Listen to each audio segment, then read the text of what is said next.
Hey guys, welcome back to the channel banking Rahi. तो आज था 31 और आज का दिन शुरू हुआ 9:10 AM पर। एंड ये रही आज की टू डू लिस्ट, जिसमें आज मेंस का सेक्शनल लगाना है रीजनिंग का। बाकी जो एज़ यूजुअल क्लासेस होती हैं वो है, और क्वांट्स का एनालिसिस जो 3 दिन से रह जा रहा है, और वो 2 दिन से मतलब वो करना था। तो लेट्स स्टार्ट आवर डे। तो सबसे पहले मैंने मॉक लगाया, तो गाइडली से ही लगा रही थी। फिर मैंने टेक्स्ट बुक का चेक किया, तो काफ़ी दिनों से गाइडली से देते, तो आज टेक्स्ट बुक पे न्यू अपडेट हो गए हैं 2025 के मॉक। तो यहाँ से सेक्शनल लगाया था मैंने रीजनिंग का। तो देख सकते हैं आप, परसेंटाइल 89 परसेंटाइल है, एंड स्कोर मेरा आया है 28.75, जो कि काफ़ी अच्छा स्कोर है। और इसमें कई डिफरेंट पैटर्न के क्वेश्चंस थे, क्योंकि इतने दिनों से मैं गाइडली से कर रही थी ना, तो उसमें एक सेट हो जाता है पैटर्न कि इसमें इसी टाइप के क्वेश्चंस आ रहे हैं। कुछ उसके अलग रहते हैं, कुछ इसके अलग रहते हैं। तो इसमें मैंने ये 2 मार्क की पज़ल बनाई थी। तो ये मंथ और डेट बेस्ड थी, और वेरिएबल्स भी थे इसमें, मतलब जो वो लैपटॉप्स वगैरह ख़रीद रहे थे, और उनके नाम भी थे अलग अलग। तो ऐसे डबल वेरिएबल और मंथ डेट वाली पज़ल थी। और एक ये इनपुट आउटपुट का क्वेश्चन था, जो कि काफ़ी इजी था। ये इनपुट आउटपुट बहुत जल्दी बन गया था। इसमें से वॉवल्स को रिमूव किया था उन्होंने, और सम ऑफ डिजिट्स से उनको अरेंज करना था नंबर्स को। तो ये मैंने 2 मार्क्स की मैं 2 ही चीज़ की थी, और क्रिटिकल रीजनिंग का सिर्फ एक आधी क्वेश्चन अटेम्प्ट किया था बस मैंने। और नहीं, ये क्रिटिकल रीजनिंग के शायद 2 क्वेश्चन किए थे मैंने, जिसमें से एक ही रॉन्ग हुआ है ये, और एक करेक्ट हुआ था।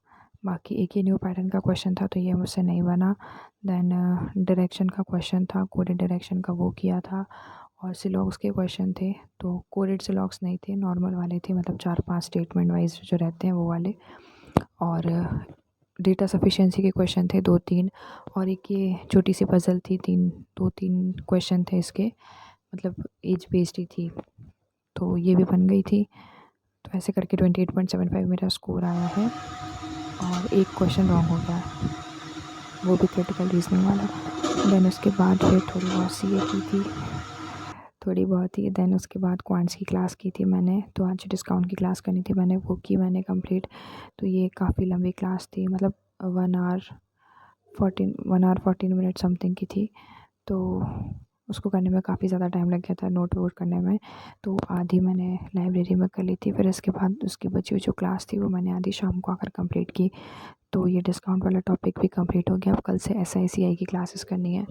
तो जो सिंपल इंटरेस्ट की शायद 2 क्लासेस है, और कंपाउंड इंटरेस्ट की 3 क्लासेस है, तो वो करेंगे।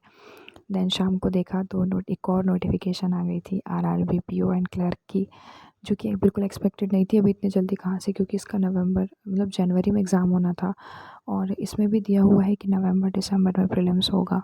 तो फिर भी इन्होंने काफ़ी जल्दी नोटिफिकेशन दे दी है, मुझे ऐसा लग रहा है। और एकदम ही बैक टू बैक नोटिफिकेशन आ रही है, प्रेशर बहुत ज़्यादा होता जा रहा है अब, क्योंकि अभी LIC भी मैंने फ़िल कर दिया है, और IBPS भी चल रहे हैं। IBPS PO है, क्लर्क है, SBI क्लर्क है। SBI PO तो मैंने नहीं दिया। देन ये भी आ चुका है RRB PO एंड क्लर्क, और लिटरली फॉर्म फिलिंग में इतने सारे पैसे लगते हैं, और बैक टू बैक। और इसमें तो PO क्लर्क अगर अपने को दोनों एक साथ ही नोटिफिकेशन आती है, तो इसमें दोनों चीज़ अप्लाई करेंगे, तो दोनों के लिए बराबर बराबर अमाउंट हमको चाहिए। तो मैं सोच रही हूँ कि मैं शायद RRB क्लर्क ना करूँ, क्योंकि लास्ट ईयर भी मैंने 2 बार ही RRB क्लर्क में दे चुकी हूँ, प्रीवियस ईयर में भी और उससे प्रीवियस ईयर में भी। मेरा प्रीलिम्स ये क्वालिफाई नहीं हुआ था, क्योंकि इसकी कट ऑफ काफ़ी हाई जाती है, और क्वांट्स में मेरा इतनी स्पीड है नहीं कि मैं इतना ज़्यादा स्कोर कर पाऊँ। तो आई डोंट नो मैं इसका क्लर्क अप्लाई करूँगी या नहीं, बट PO का तो ज़रूर करूँगी। और वैकेंसी भी काफ़ी ठीक ठाक आई है। MP में आप देख सकते हैं, RRB क्लर्क में 500 वैकेंसीज़ हैं अराउंड, जिसमें से 54 कुछ EWS की और 150 जनरल की, मतलब मेन फोकस तो EWS पर ही है। और जो RRB PO है तो उसमें कम वैकेंसीज़ हैं, बट 30 हैं EWS में। MP में 31 वैकेंसीज़ हैं, बट ये स्टेट वाइज एग्ज़ाम रहता है, तो इसमें काफ़ी अच्छा है। PO भी है तो स्टेट वाइज है, बाकी IBPS PO में तो ओवरऑल इंडिया में पोस्टिंग होती है, लेकिन इसमें काफ़ी सही है। और राजस्थान में तो कितनी कितनी अच्छी वैकेंसीज़ हैं, और कर्नाटक या कोलकाता में है। तो आप लोग बहुत ध्यान से अप्लाई करना जो भी करेंगे, क्योंकि काफ़ी स्टेट से मतलब अलग अलग डिफरेंट अप्लाई करने से भी काफ़ी कट ऑफ में फ़र्क पड़ जाता है। सो बस अब ये नोटिफिकेशन भी आ गई है, अब सब चीज़ों को मैनेज करना पड़ेगा क्योंकि किसी का प्रीलिम्स है, किसी का मेंस है, कुछ इंश्योरेंस के भी एग्ज़ाम है, तो बस उनको सबको मैनेज करके चलना है। देन वो नोटिफिकेशन देखने के बाद फिर मैंने इंश्योरेंस की क्लास करी, जो मेरी कल आधी बाकी थी। मतलब ये 1 आवर की कुछ क्लास थी, 1 आवर 18 मिनट की क्लास थी, तो कल मैंने 40 मिनट्स अराउंड कर ली थी, बाकी बची हुई मैंने अभी कंप्लीट करी।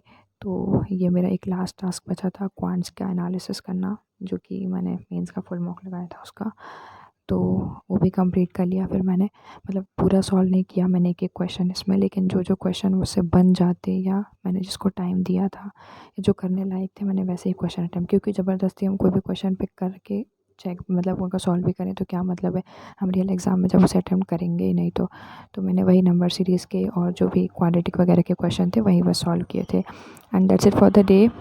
Tata, take care, bye bye guys.